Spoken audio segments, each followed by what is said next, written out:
Йо-йо, Шанолин.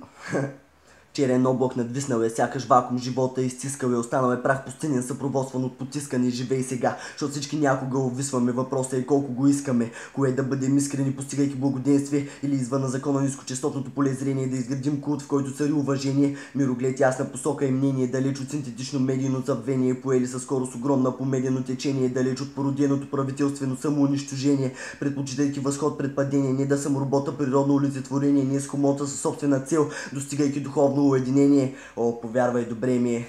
А тебе питам те как се чувстваш всекидневно, юздите на гнева изпускаш, безцелно се озърташ, надежда да срещнеш мираж, забравил си какво е споделяне на мислите страш, в кисната паш, цял живот бач каш, на работа ходиш пеша, имаш две деца, но не си говорите често, липса до допирни точки не е лесно, борейки се с зъби и ногти, за бъдеще чудесно, получаваш тъшаци, ако трябва говоря честно, извода кафе не е леко, но в ръцете ти мазолести е всичко човеко, осъзнай се, погледни напред, постави си цел, с доводи хиляди, бори се за позиция, бъди смел.